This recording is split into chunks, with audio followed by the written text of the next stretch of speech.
Welcome to Globally Speaking, your program that explores everything and anything to do with language localization. Are you ready to dive into the most critical issues impacting global brands today? Globally Speaking is designed to educate, inform, and challenge everyone who's engaged in global communications. Your hosts for Globally Speaking are Renato Beninatto and Michael Stevens. Learn more by visiting our website at www.globallyspeakingradio.com. And now, here are Renato and Michael.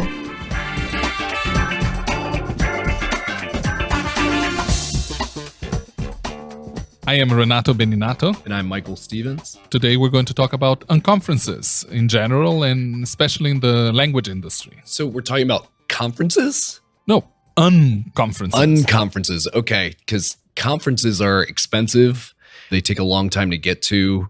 It's hard to convince managers for the budget. Well, the idea of the unconference was actually born from that business problem that you described. It's an alternative to the traditional conference where you have to have a structured agenda, you have keynote speakers, you have coffee breaks, you have call for papers, you have sponsors, exhibitors, all that stuff. And you get to see people from a distance, and the keynotes usually come in and leave right after they talk. So you don't even, maybe you get their LinkedIn or something. Absolutely. So unconferences started late in the 90s with the IT people. I think that the first unconference was actually around XML development.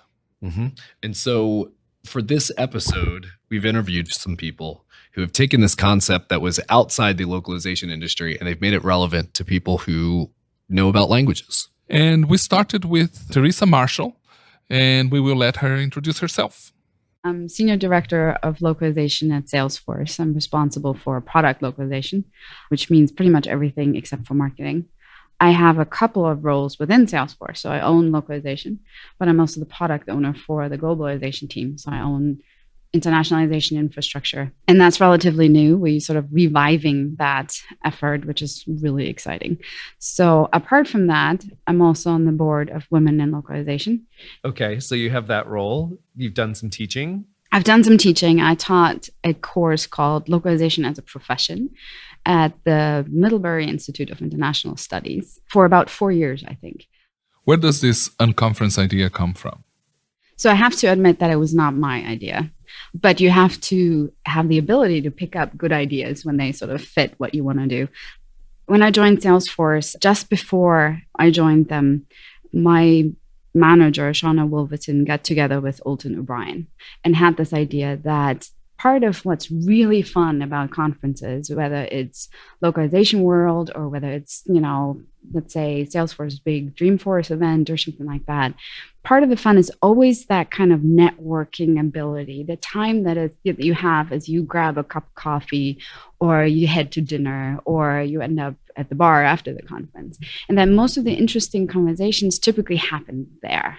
And so they were looking for a format to really focus those conversations. And they did the first unconference, I think that was in 2008.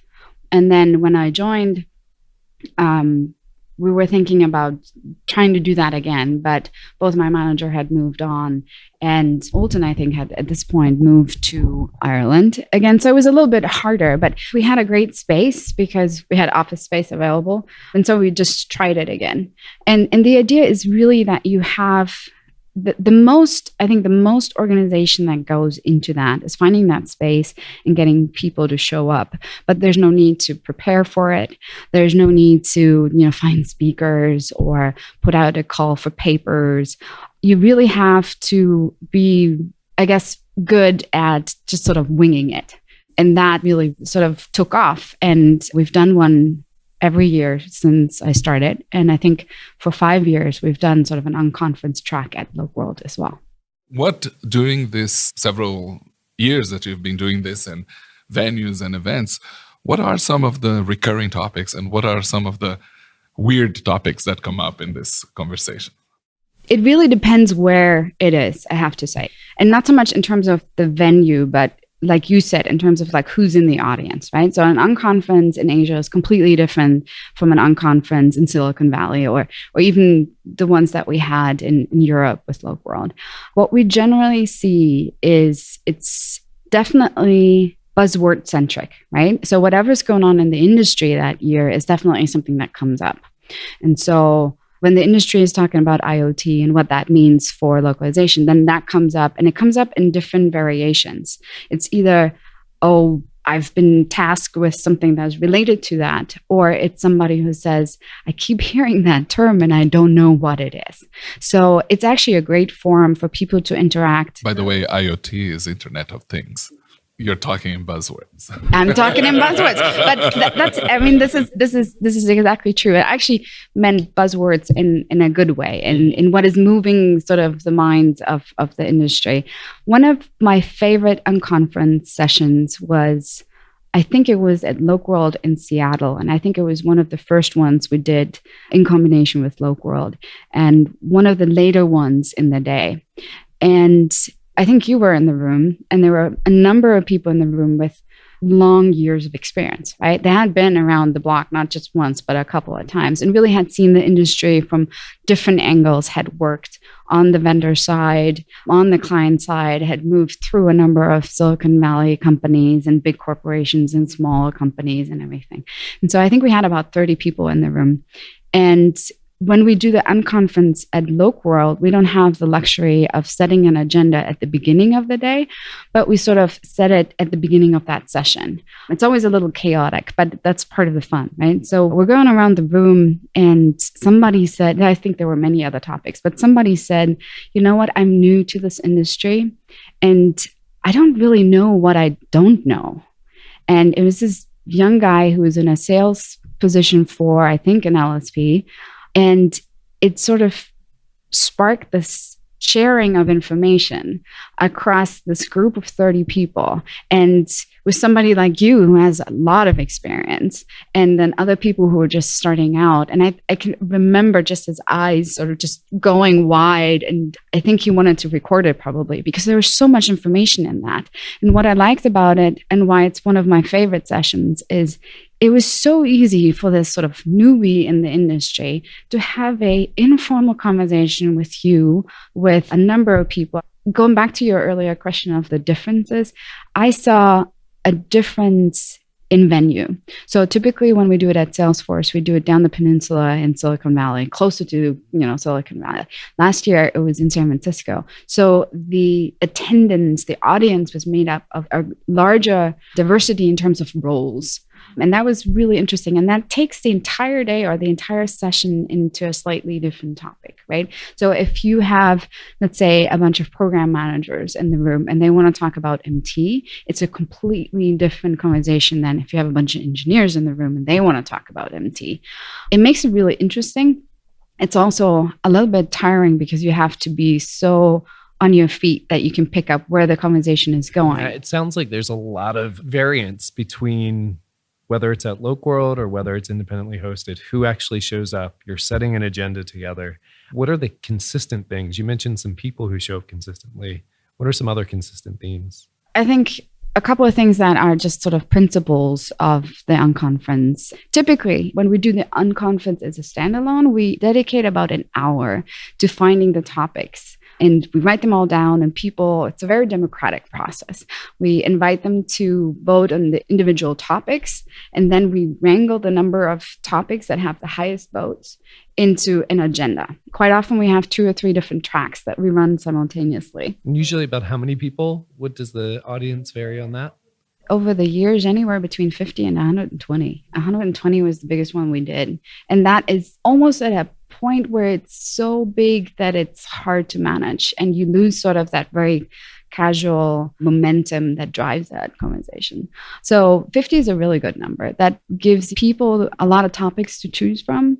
That's why we have a number of tracks. And it doesn't disrupt the discussion too much when somebody says, hey, this is not for me, I'm out of here. They can probably take some of the things they learned in a session and go deeper with it in some intimate conversation. Yeah, that happens quite often, that something from the keynote will come in and be part of a topic that gets picked up in one of the sessions for the unconference. I remember in London, the lead sponsor was Capita. They had the new leadership. That was an awesome unconference. That was an awesome conference because we had a lot of leaders, CEOs and executives from LSPs in the room. And Capita was coming with this concept of every once in a while, every 2 years, somebody comes with this great idea that we need to change the pricing model from per word to something that nobody knows what it is. And this guy who came from outside the industry had this novel idea that I heard for the first time in 1992 to charge by the hour and then have a set margin of, it would be like 20% management fee on top of the cost for the projects. And I think it was a very lively discussion. And it depends on the people that are in the room. And You start talking about pay and it gets very oh, lively. if you put money in the middle. London actually was a great unconference altogether. I think the other session at London all of a sudden dissolved into a conversation about poor people in India having to sell their kidneys and how crowdsourcing within the localization industry was just the same practice. And it sometimes gets really touchy. So I only had, I think, 2 or 3 where I was thinking, how do I stop this if it actually turns into this revolt or aggressive kind of violent behavior? Thankfully, that never really happened. Well, but talking about kidneys and crowdsourcing, that files under weird topics. Yes. Oh, absolutely. That was definitely one of the weirder ones. I just remember that it was so passionate. I mean, money typically gets sort of tempers a little bit high, but that particular year, and I think this is like 2012 maybe. So crowdsourcing at that point had been around for a while. And it was funny that it was still such a passionate topic. It's definitely one that I've seen change over the years, where it used to be not at all embraced. And now when it comes up as a topic, it's more like, well, how do I do it? And it's not like, oh, this sucks and we shouldn't be doing it. It's more like, how do I get in on that? And that makes it really interesting because you can see over the years, you see different topics. So MT is always part of it. Pricing is one that we actually try to stay away from. But when it comes up, we're not saying no. My name is Alex. My full name is a little more interesting. It's Alexander Pystaryuk. I come from Ukraine, and right now I live in Canada. I'm the manager of localization at a Toronto-based company called Achievers. I've been with Achievers for the past 3.5 years. Before that, I was doing localization at BlackBerry for 4 years. With colleagues from BlackBerry, I co-organized the Toronto Unconference. It's the Canadian edition of the one that's run by Theresa Marshall in the US. What are the most recurring topics that you get? And is there anything out of the normal, something weird that has come up in your unconferences? We do get a variety of topics. It depends on who shows up for the unconference. Since we are in Toronto, we had attendees from Quebec. There's Translation Bureau. It's Canada, Francophone. So there were topics about translation into French from French, bilingualism. That's what comes up in Canada. Otherwise, something that's interesting is always coming up, for example, educating the customer on the localization subjects or career paths in localization. This year, we had graduates and younger people at the conference, fresh graduates, who are looking to be getting into localization or are working, and it's their first job. So careers in localization and paths was a hot topic. My name is Mirko Klitz. I'm the founder of Modular Language Automation in Switzerland, and I've organized or co-organized unconferences, the first one in Switzerland and then a second one in Munich, Germany, and we're about to have one at the end of June again in Germany. I really try to do it professionally, thinking we're in Switzerland, I have to do something really proper and organized, and we got 100 people in some federal agency here in Switzerland, so very great facilities and great attendance.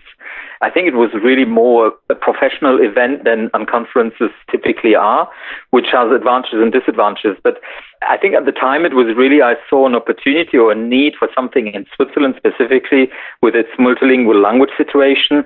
And there is not a lot of exchange between the different actors in Switzerland across the different linguistic regions, which is interesting. You know, events for German-speaking translators and events for French-speaking and probably Italian-speaking, but not so much for everyone altogether.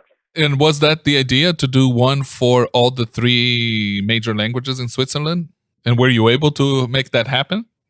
Yeah, the idea for me was really to bring together everyone who's involved with translation independently from their occupation, independently from the fact that they're translators or maybe translation managers in LSPs or maybe in companies or even federal translation departments, because you have them in Switzerland, or whether they're in German-speaking, French-speaking, or Italian-speaking Switzerland. And it was really quite novel from that point of view, and that's why it drew so many different people.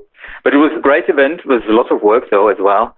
So, yeah, that was the Swiss one. For the German one, the history was a little bit different.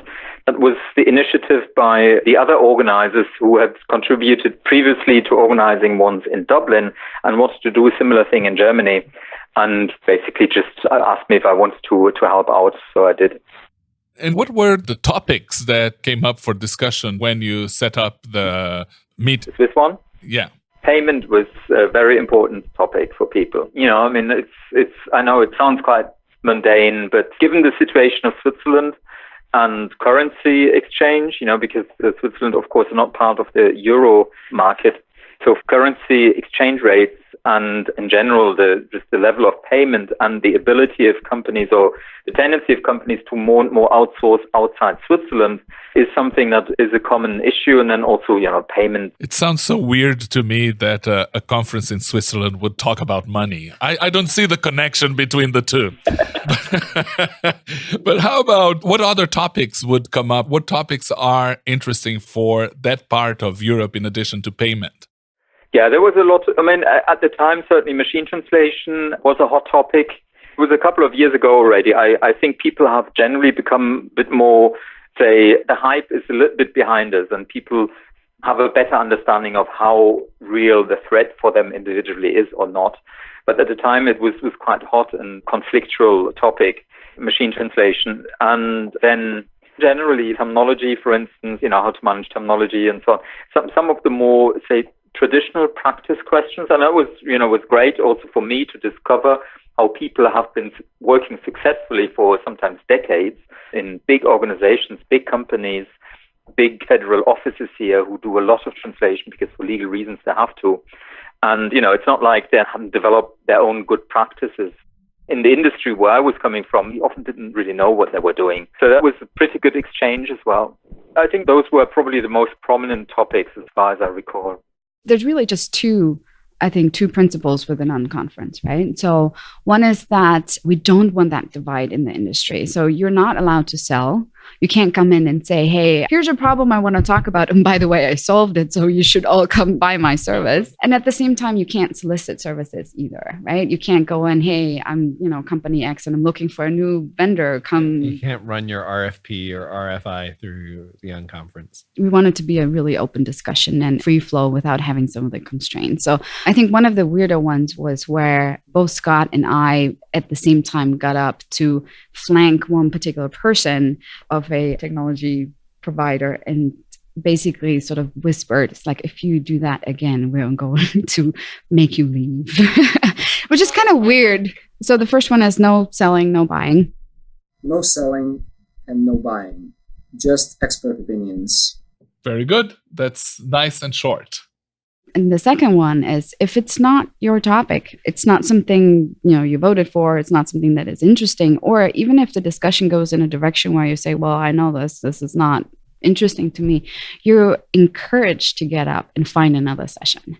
So we call it the principle of your feet. So if it's not something that interests you, we all value our time. So it's totally fine to get up and move out. We should adopt that principle in more places than just the unconference. Yeah. Because that's a really good principle. And it takes a while to get used to it and not be like personally offended when somebody gets up and walks out. And I often, in the back of my mind, it's like, what is that? Because we weren't introducing the concept right? Or so at the beginning, right? It's always this kind of moment. And then, now I've done it so often that I actually congratulate this person in my brain and say, oh, good, you find something that is more useful for you, which is great. I like that. One of the rules is vote with your feet. What does that mean? That means if you don't like something, leave the room. But if you love it, come back or stay. Your feet are your vote. But for me, actually, the important rule is that you don't really have a leader of any of these sessions. It's really everyone who participates and it's not an opportunity for someone to display their maybe, superior knowledge or preparation even. Most importantly, that they don't come out with something prepared like a PowerPoint slide or so. For me, that's really the most important rule. The other one, but it's maybe a more question of actual practice, that you actually have a session with everyone together at the beginning where you decide on the sessions for the day. I know that in principle there are alternative ways of doing this to do that over the internet in advance. I'm not sure how that would work in localization, but having this meeting with everyone initially where you decide what you're going to discuss in itself is already a very valuable, interesting exchange, to see what's important to people, even if it's not important to you and you don't want to discuss it, but to see what's important to others. So how much do you get paid for the Unconference, Theresa? I mean, let's get to the heart of this. I'm going to plead the fifth on that one, but nothing. But so it is a volunteer. It is definitely a volunteer organization. What do you personally get out of leading the Unconference? We get, personally, just enriching my own knowledge about the local community of localizers in Toronto, in Canada. It's new connections. It's mutual invitations. They might invite me over to appear in one of their conferences. I have a question for you. You're giving your free time voluntarily to do this. What is it that you get out of it? I think there are different things. I mean, certainly it's quite satisfactory as well to organize something that's successful, and if it's a free event, if there's not really a commercial purpose behind it, you get a lot of good feedback as well. People really thank you as well. And you can see that. I had people who came to me and said, this is the first event I've been to in like 10 years. I'm so isolated as a translator and so great finally to have an opportunity to exchange with others, or others who came who said it's been the most productive event for them that they've been to in Yonks. So, I mean, that in itself is already great. The other thing, I think in terms of networking, it's very powerful. It's not really why I did it, but I think it's very powerful, probably more so than other conferences, because you actually participate actively. So naturally, even those people who are maybe, say, a bit more introverts will have an opportunity to really exchange with others, which in other conferences you may not end up doing.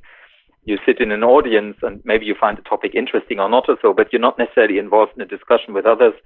And unless you're good at networking around outside the actual talks, you may not actually be doing that much networking. And the unconferences for that, I think, amazingly effective, really. Michael, today we talked about unconferences and the people that are organizing them around the world. But this concept is quite widespread in the translation and localization industry. I have personally attended conferences in the ALC, which is the American Association of Language Companies, at ELIA, the European Language Industry Association, at the UATC. Sometimes these associations will even hire professional mediators to get the unconference going. Yeah, my experience has been pretty in-depth as well. At most LoCWorlds, I spend the majority of hours in the unconference sessions. I got to go to Toronto for the first one that Alex put on.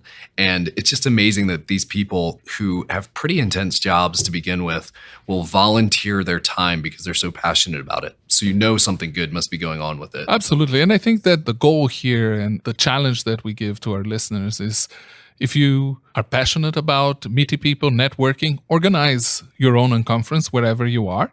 And if you are not the kind of organizer, community organizer person, and you just want to show up, participate, be there, and you've got people that are resources to do both. And as we heard from our guests, everybody's available to help. So we'll put information and how to contact them in the notes of this podcast. Yeah, so check out our website, globallyspeakingradio.com, for the links and other content that we've mentioned during the show. This podcast was produced by Burns360, even though he hates it when we say that. You can subscribe to Globally Speaking Podcast on iTunes or wherever you get podcasts on the interwebs. See you next time. All right, sounds good.